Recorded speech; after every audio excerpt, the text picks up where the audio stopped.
Alors, on a bien vu qu'il y avait un enjeu pour pouvoir tenir une démarche comme ça. Bah, il faut que ça soit une décision portée politiquement par la structure et assumée. Il faut se réorganiser et s'organiser pour avoir la possibilité de le faire. Il y a peut-être un troisième niveau enfin, de nécessité à réunir, c'est sur les compétences des pros, parce que pour le coup, c'est pas rien ce que vous décriviez, d'aller à la rencontre des gens, de mener des entretiens individuels, d'être un peu dans une posture d'aller vers les gens et de prendre au sérieux là où ils en sont et ce qu'ils disent vraiment.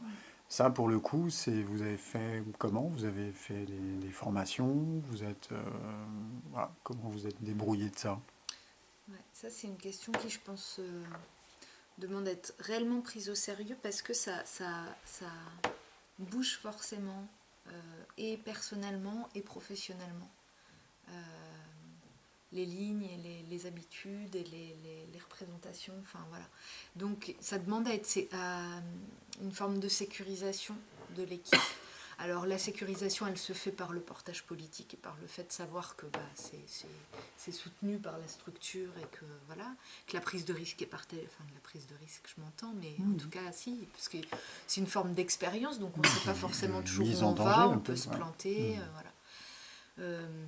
Et puis, ça demande effectivement à être prêt alors à savoir comment y aller. Donc ça, on avait beaucoup de temps quand même. On a eu du temps de formation. Euh, on avait beaucoup de temps de débriefing pour en parler en équipe. L'équipe est très importante là-dessus.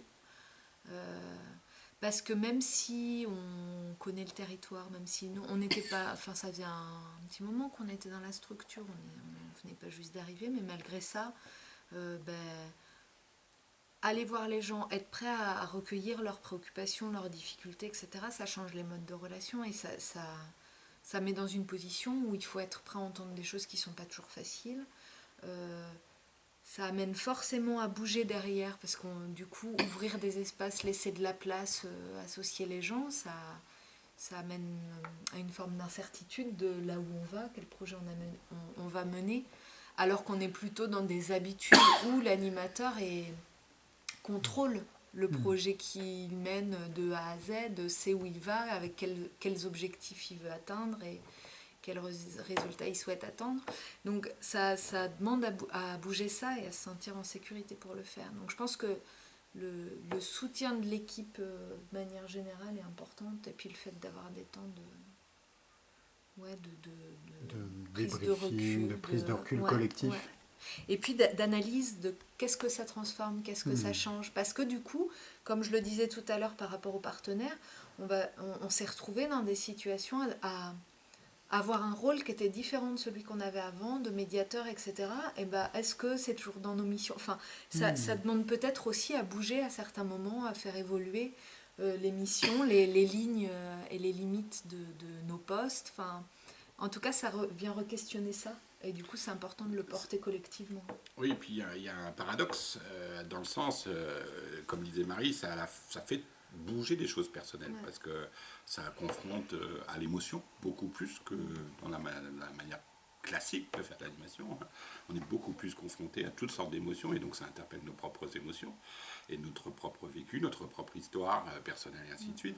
Et tout à la fois, on doit apprendre à ne pas prendre les choses pour nous, c'est-à-dire que ce qui est renvoyé par les parents,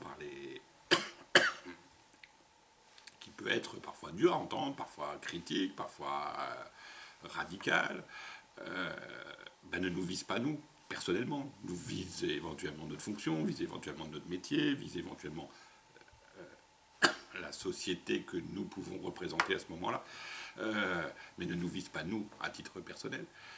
Et donc c'est voilà, c'est ce paradoxe-là qu'il faut aussi accepter de travailler. Hein. Donc c'est aussi un travail sur soi, à la fois de ne pas prendre les choses pour soi et tout en acceptant de vivre ses propres émotions.